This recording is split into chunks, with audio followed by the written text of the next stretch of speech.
China, Russia and Pakistan may have just formed an unofficial alliance to counter America's global dominance. China, Russia, Pakistan and other authoritarian countries in Central Asia could join the forces to try and take away Washington's dominance. The U.S., meanwhile, is not twiddling its thumbs either. Washington has a number of allies in Asia, including Japan, all of whom are ready to jump into the fire and die for the Americans on the battlefield.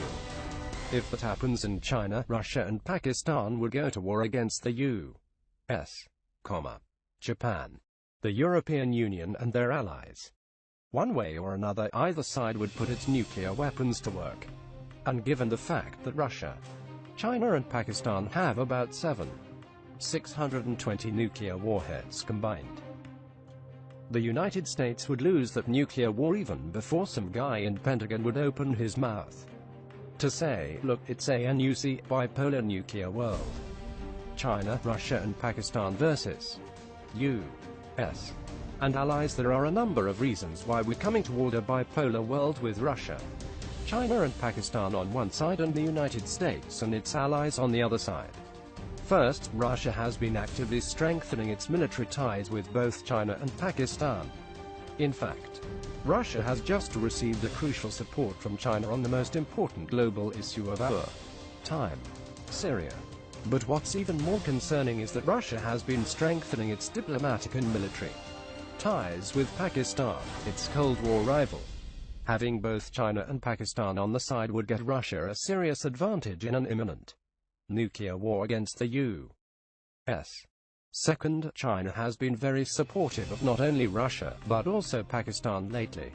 In fact, Pakistan has always been China's traditional ally and Beijing has always protected Islamabad against its historical rival, India.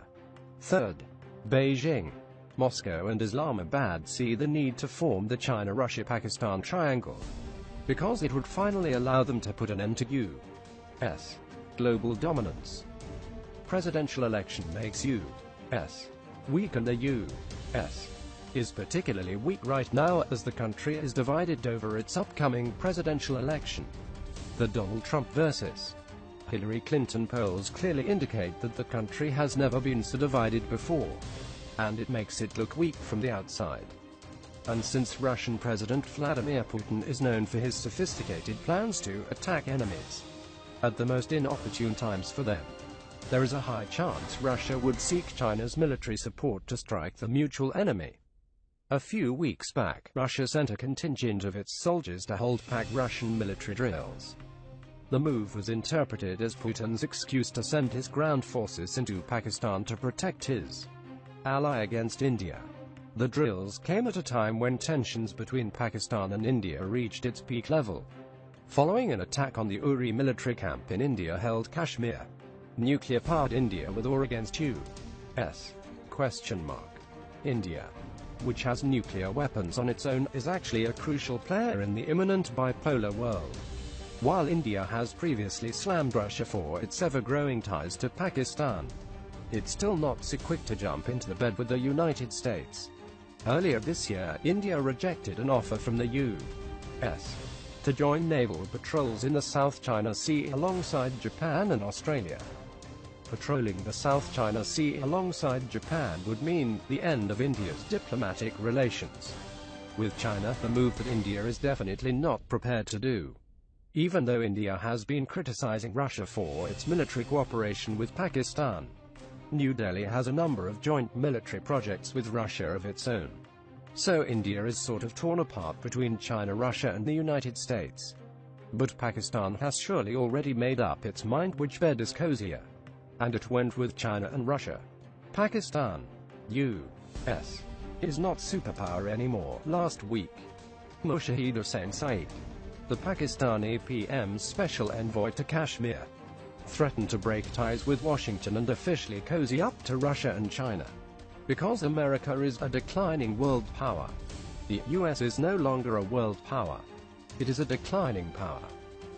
Forget about it, quote, Saeed said, reiterating one of Pakistani Prime Minister Nawaz Sharif's diplomats' recent comments. in which he said Pakistan would make a deal with China and Russia if the U.S.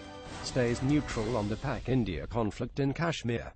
Interestingly, China supplies Pakistan with more weapons than any other country in the world.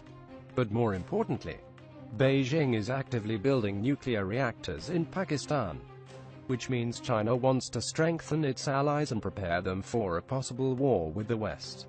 When the U.S.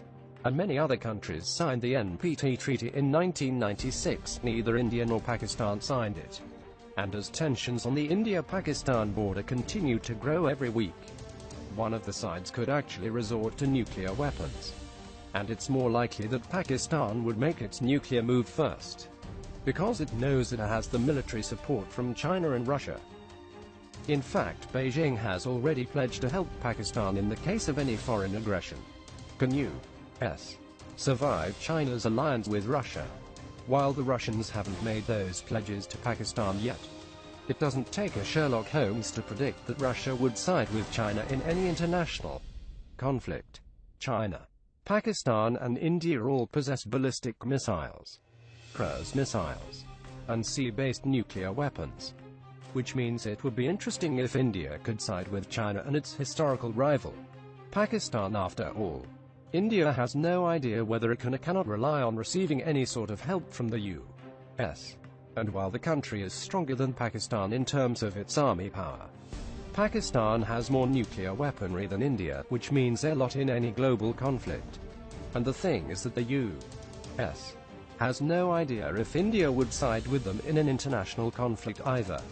So if there will be a nuclear confrontation between the U.S. on one side, and the China-Russia-Pakistan triangle on the other side, there is a high probability that the U.S. would be the defeated side.